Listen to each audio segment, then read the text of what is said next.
En el mediodía del domingo, Romina Mangel te invita a la reflexión. Hoy nos visita en A Confesión de Parte, Axel Kicillof. Cuestionado en lo económico el aspecto del gobierno de... No, yo quiero decir, Alfonsín, yo lo reivindico a Alfonsín, lo he dicho en todos lados. Sí. Me parece un presidente que tuvo coraje, pero no pudo terminar el gobierno. Vos me decís, porque los milicos estaban muy fuertes, claro, entonces no pudo condenarlo y el poder económico lo volteó, dicho por ellos más o menos.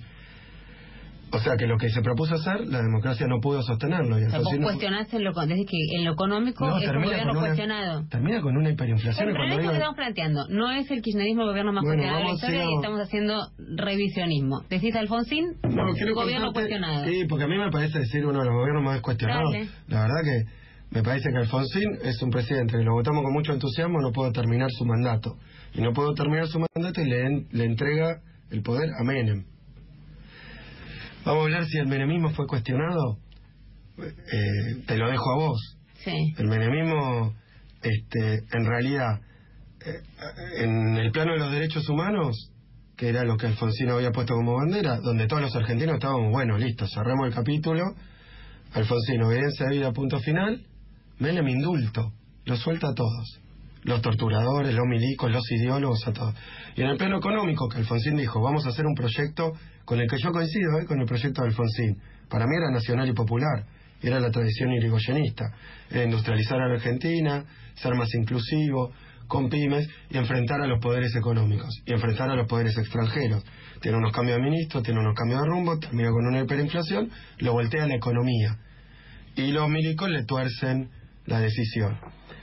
Llega Menem y ¿qué hace? Le entrega a los milicos la impunidad y a los grupos económicos el gobierno, sí, y el poder, y el Fondo Monetario el poder. Sí. Y entonces vamos a un gobierno en democracia, con el plan económico muy parecido al de la dictadura. No es una chicana, pero digo, no recuerdo, por ahí vos me ayudás a recordar críticas en ese momento del Kirchner gobernador. Después hablamos del papel de los... Pero, no, te pregunto. Pero yo estoy... ¿No? Vos me hiciste una comparación que para mí requiere hacer un pequeño análisis histórico, ¿no? Pero en este contexto yo te pregunto, digo, no hubo una crítica, uno no recuerda una crítica de lo que era, digamos, el kirchnerismo incipiente, bueno, mira, en ese momento. ¿Qué te puedo decir? Bueno, después ¿Eran opositores al menemismo siendo poder en Santa Cruz?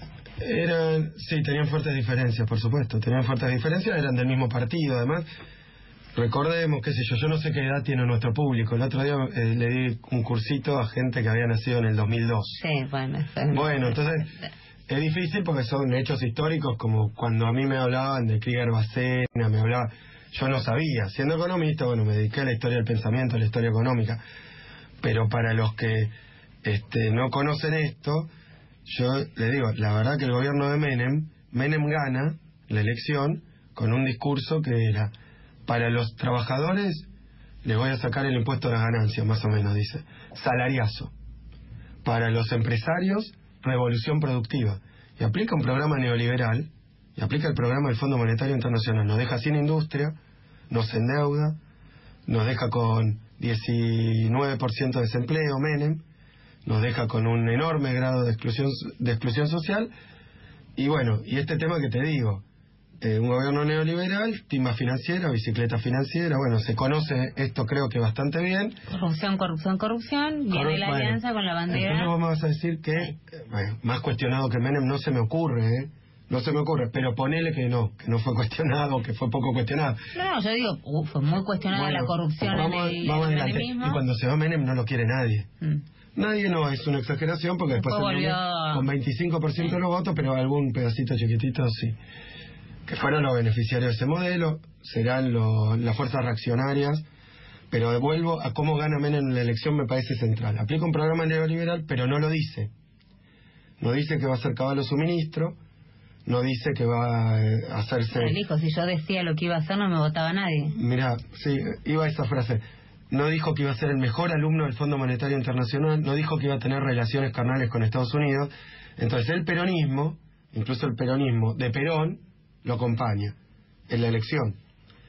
Pero después cambia de rumbo y dice esta frase famosa, para mí gravísima, gravísima en el terreno de la democracia. Menem dice, la reitero, lo dijiste vos recién, si yo decía lo que iba a hacer, no me votaba nadie. precioso, hizo una estafa electoral. Mintió en la campaña, ganó la elección y después hizo lo que quiso, que era lo contrario de lo que había pregonado en la campaña electoral. O sea, estafó a los votantes. La democracia es un contrato, en parte. Bueno, Rousseau, Locke, lo que quieras, contrato social, pero ¿de qué se trata este sistema? Nosotros, el pueblo gobierna, no directamente, a través de sus representantes, pero hay que representarlo. Tenemos una instancia que es la elección, donde se presentan diferentes partidos y dicen, yo voy a hacer esto, votame, yo voy a hacer esto, votame. Cuando uno va y vota, no firma un contrato, pero se supone que yo lo voto para que haga esto, esto y esto. Si hace lo contrario, ¿qué hacemos con la democracia? Mintió y lo dijo. No, porque mienten varios, digamos. Reconoció bastante después que había mentido. Y bueno, y vos decías, cuestionó, vos dijiste corrupción, neoliberalismo, recesión, represión, sin industria, represión, desindustrialización, eso, bueno. Termina ese gobierno como en el 99, con una elección que gana la Alianza, que es los radicales, más un pequeño sector del peronismo, convertido en otro partido, no con el nombre peronismo, sino Frente Grande.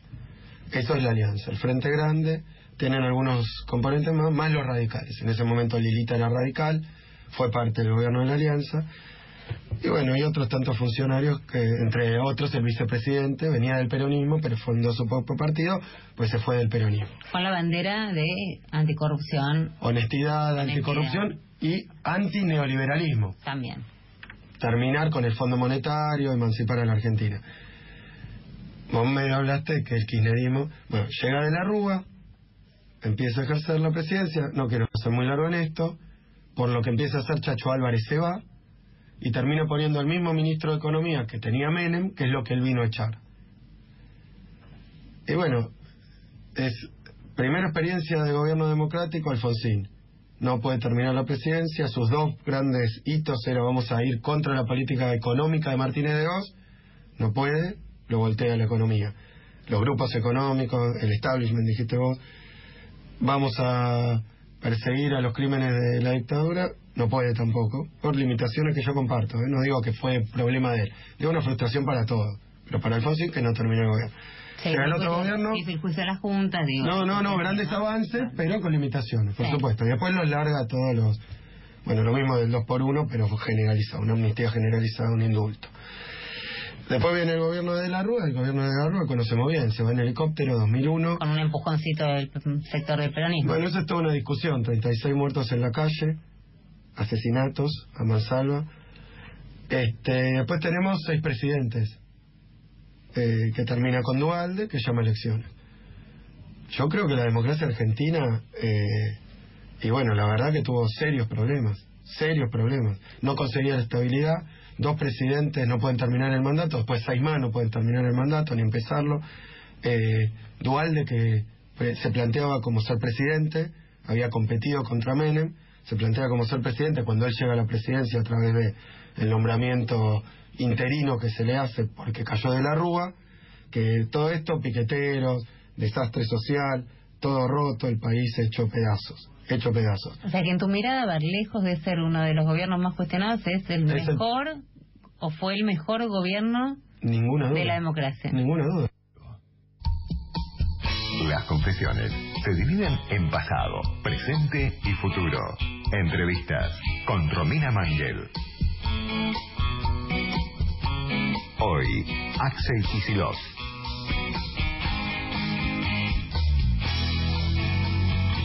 ¿Cuándo escuchaste hablar del kirchnerismo por primera vez?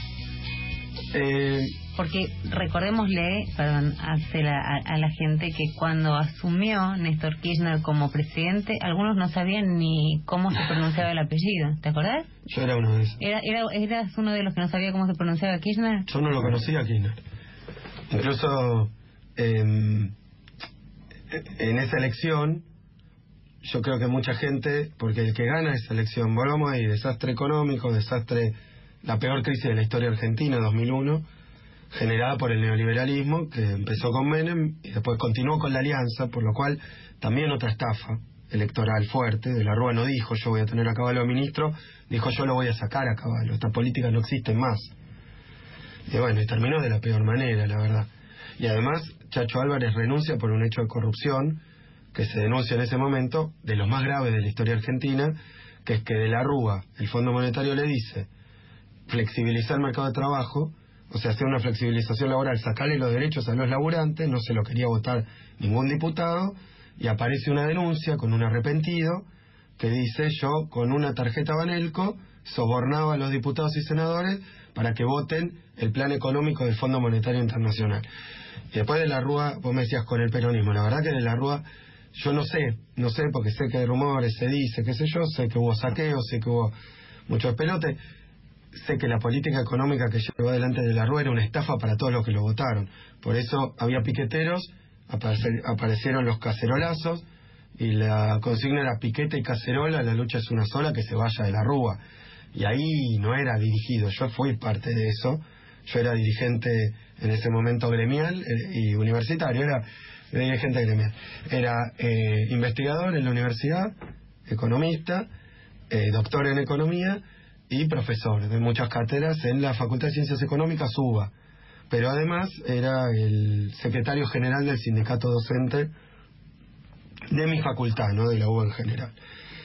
Había hecho política durante toda la universidad y fue una... Si habíamos tenido decepciones, esta fue de las más grandes, porque esto nos llevaba... Venías de muchas decepciones. Sí, al precipicio. La democracia no había dado mucho fruto. Pero hasta ¿cómo ahí te enamorás de un movimiento? ¿Cómo lo llamo? Al kirchnerismo. Nacional, popular, peronista, democrático. Movimiento, sí, un frente. Sí. Bueno. Es la tradición del peronismo clásico. ¿Cómo lo conociste? Vos sos podemos decir, un chico de clase media, podemos decir. ¿Dónde zona? Recoleta, sí, urbano. ¿No? Más Barrio Norte, pero vivía cerca de la facultad, bueno, 10 cuadras de mi facultad. De Barrio Norte. ¿Cómo aparece el kirchnerismo en su vida? Insisto, dijiste... Hay padres profesionales. Psicoanalistas. ¿Cómo aparece el kirchnerismo en su vida? Y recién decías, era de los que no sabía cómo se decía Kirchner. Mira, yo siempre hice política, de base, digamos, porque militaba donde militaba. Pero además hice política en una época... Yo era furiosamente antimenemista, furiosamente. Antineoliberal en la teoría, en mis cursos, en mi práctica gremial y en mi práctica política. Armamos una agrupación estudiantil contra el neoliberalismo porque querían privatizar la universidad y arancelar las facultades. Y bueno, y nos íbamos presentando elecciones, pero era un momento espantoso para hacer política. Vos te debes acordar. Era una época donde yo siempre recuerdo, porque era un clima de época, era el fin de la historia, el fin de las ideologías.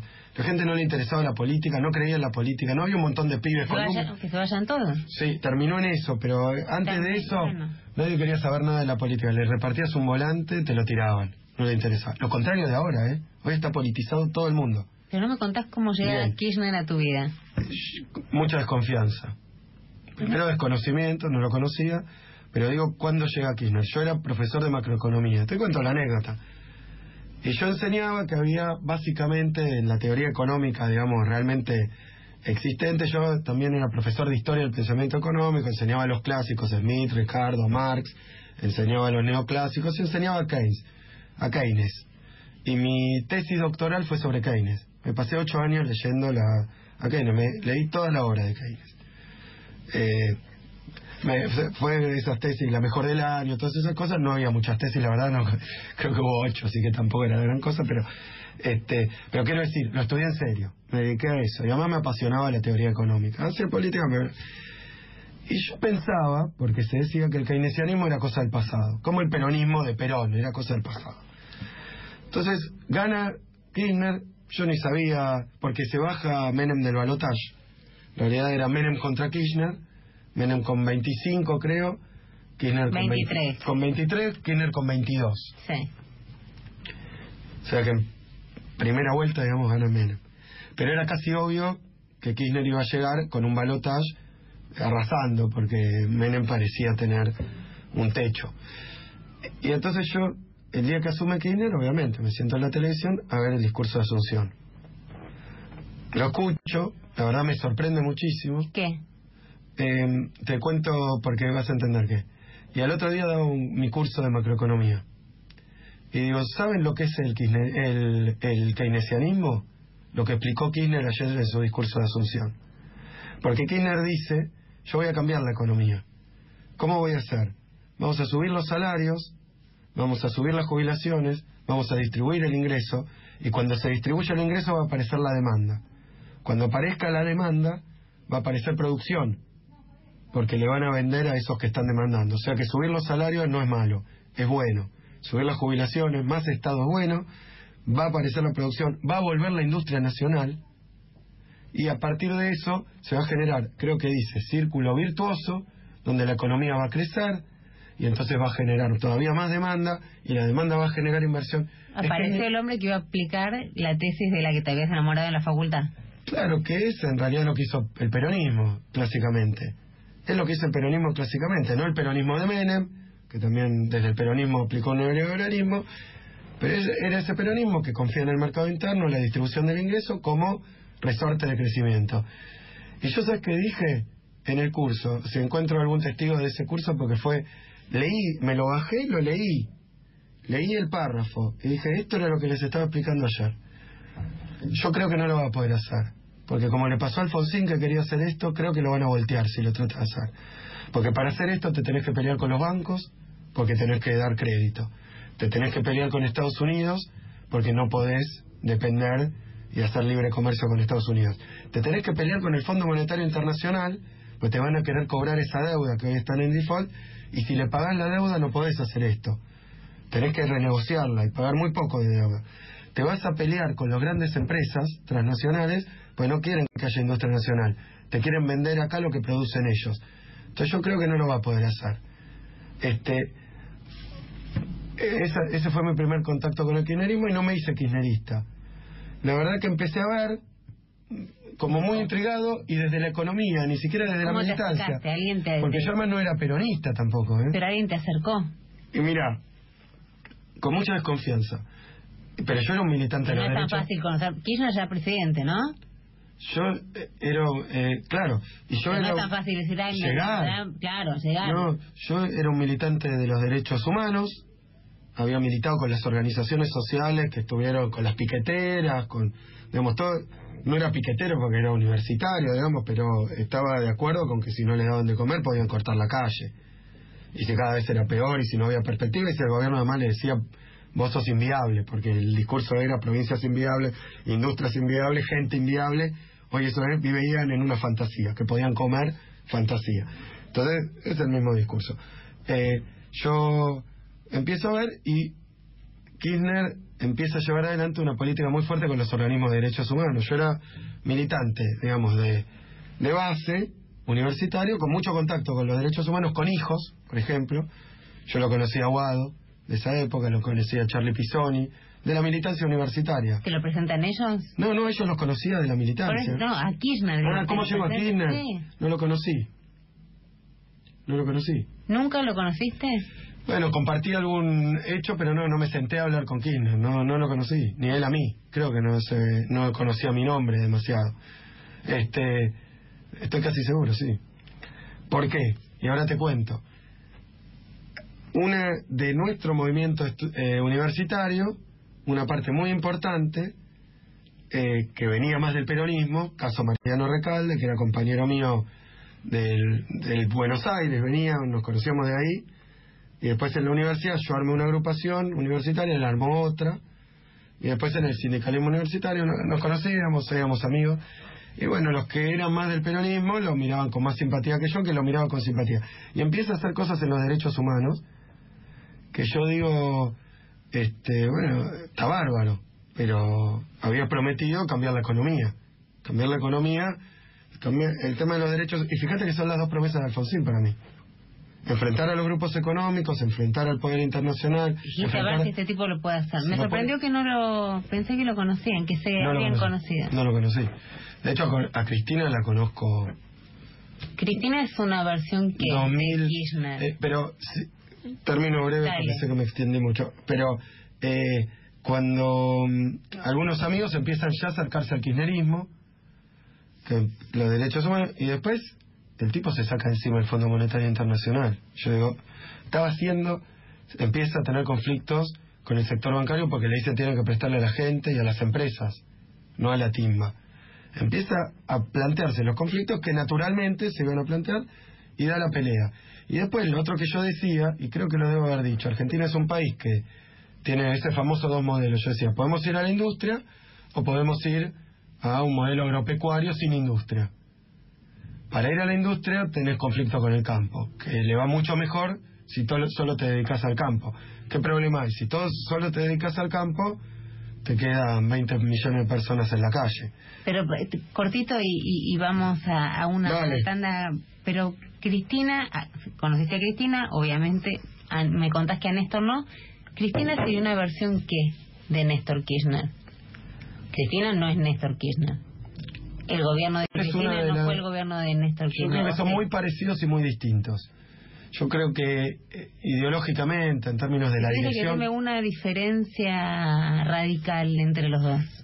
Bueno, Néstor no lo conocí en persona, no te puedo decir, digamos, íntima no te puedo decir. Íntima quiero decir personal, cómo eran en lo personal. En lo político me parece que era una sociedad política, que se necesitaba mutuamente. Por eso cuando muere Néstor, Cristina se queda sin una parte de lo que era el esquema político y la forma de funcionamiento. Ella a mí me lo decía, y lo decía públicamente, que le faltaba a Néstor. Lo dijo Máximo el otro día, ¿no? Que decían que era un movimiento, que el kirchnerismo no se discutía nada. Dice, no, se discutía desde por lo menos en mi casa, cada cosa se discutía y a los gritos, digamos. Porque eran discusiones, yo sé que eran discusiones muy duras entre Néstor y Cristina, productivas, digamos, fraternales, ¿no? Bueno, más que eso todavía, pero que discutían mucho, que no estaban de acuerdo, en muchísimas cosas no estaban de acuerdo, lo discutían y llegaban a una solución. A veces uno se quedaba muy enojado mucho tiempo. Eso es de la leyenda porque yo no lo conocí, me lo contaron. ¿Cristina ganó en parte por la empatía que generó la muerte de Néstor? Mira, la política tiene un elemento afectivo, emocional enorme. ¿Vas a citar a Durán Barba? No, pero yo lo veo por lo que vos me contabas al principio del programa, ¿viste?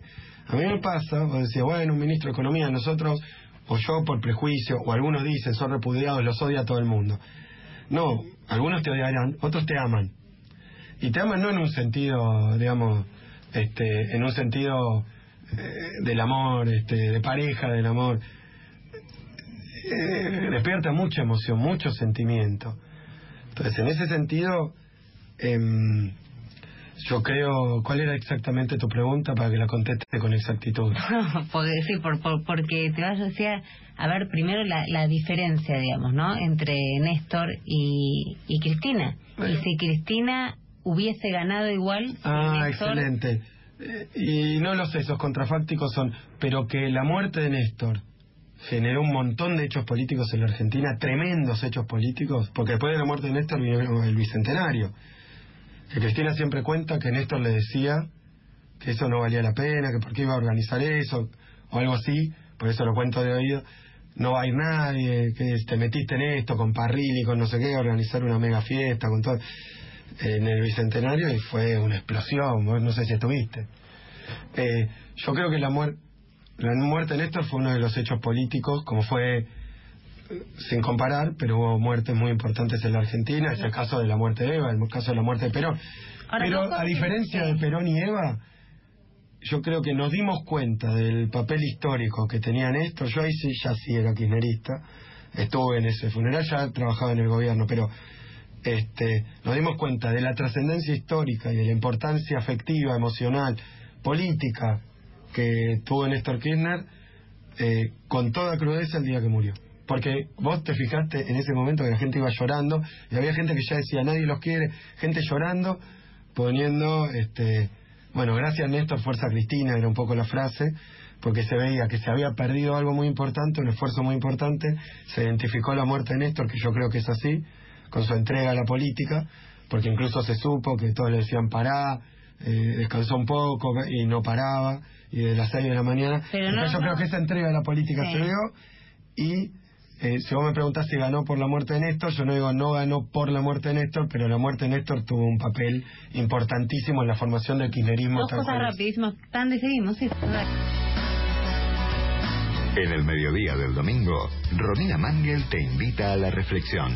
Hoy nos visita en A Confesión de Parte, Axel Kicillof. Recién decíamos que la política tiene un componente emocional y parte de eso debe tener que ver con la reacción que genera Axel Kicillof en determinados lugares. Me gustaría recorrer en algún momento algunos otros lugares.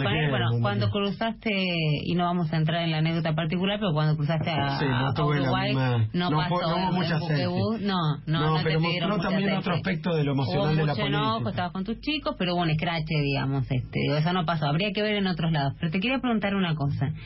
Por cómo arrancábamos la nota, yo conté que te encontré en este bar de Villa Crespo, donde te sacaban fotos, donde salimos a la calle y donde era Jagger.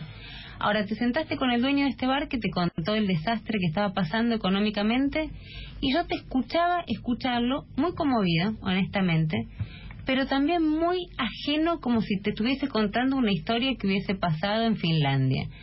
Y yo pensaba, pero este señor Jorge está sentado frente a alguien que de alguna manera tuvo responsabilidad de que esta bomba estalle y le estalle este gobierno.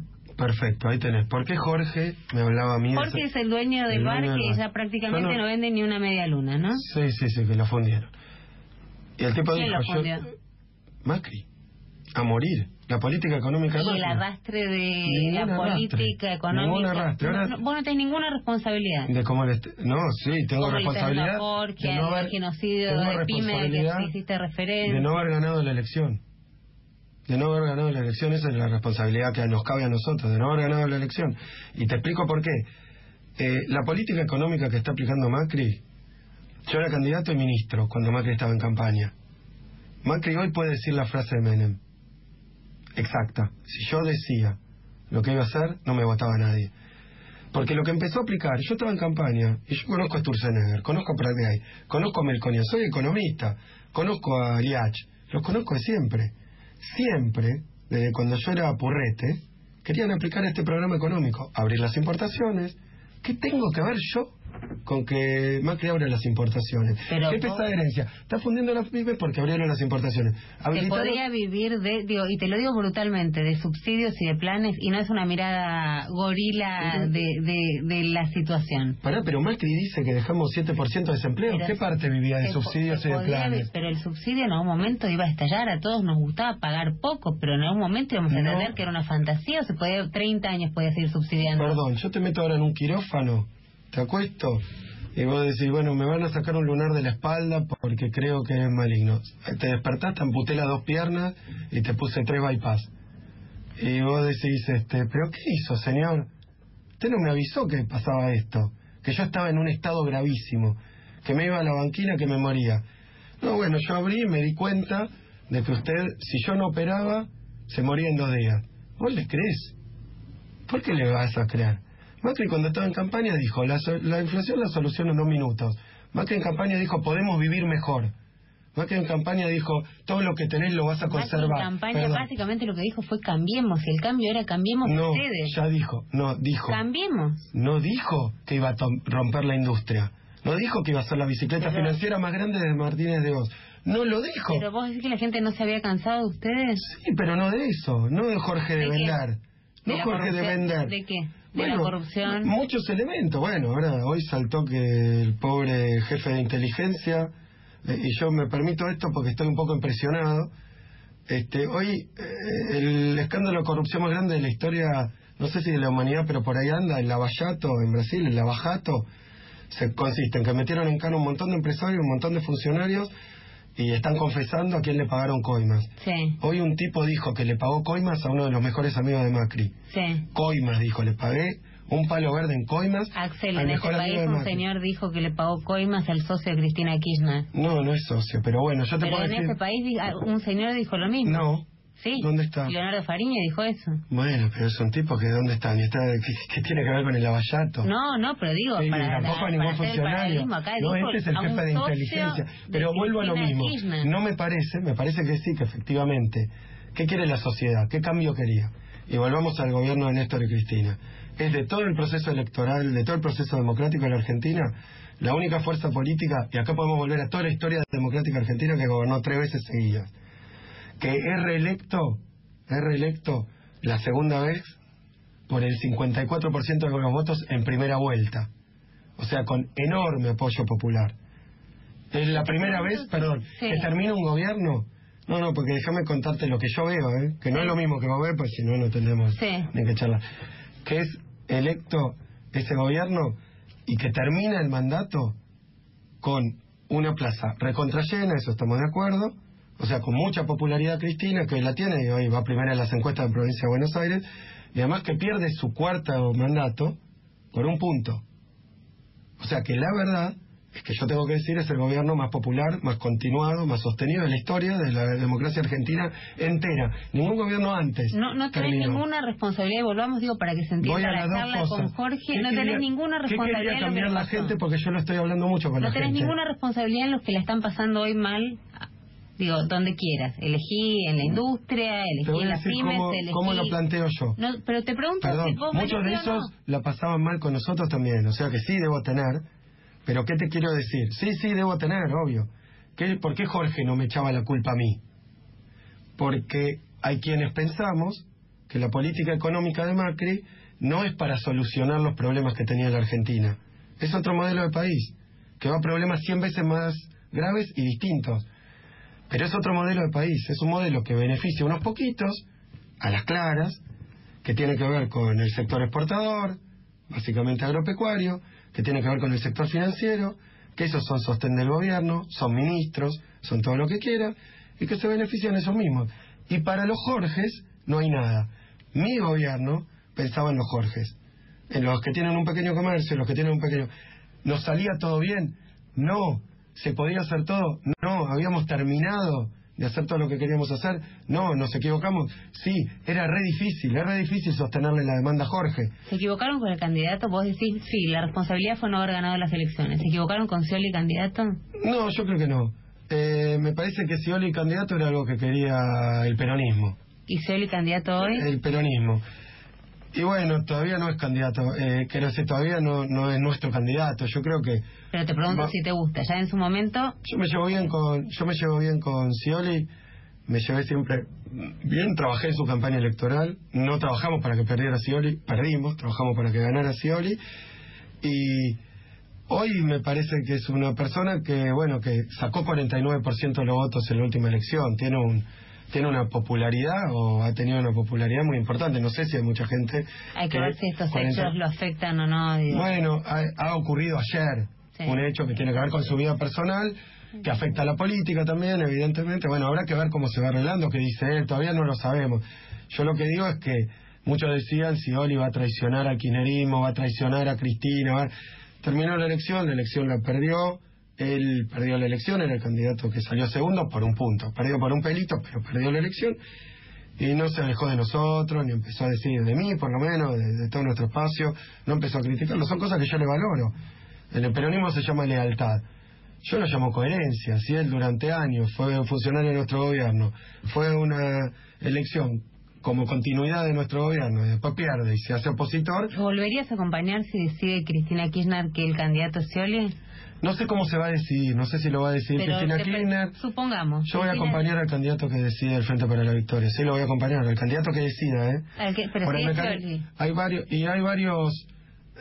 Mira, porque no voy a ser yo no decido a quién acompaño, yo no creo en esa política. Pero uno tiene libertad, o Cristina te obliga. No, nadie me obliga, pero yo creo en nuestro proyecto político y me parece que lo vamos a decidir de la mejor manera y vamos a tener el mejor candidato que podamos tener.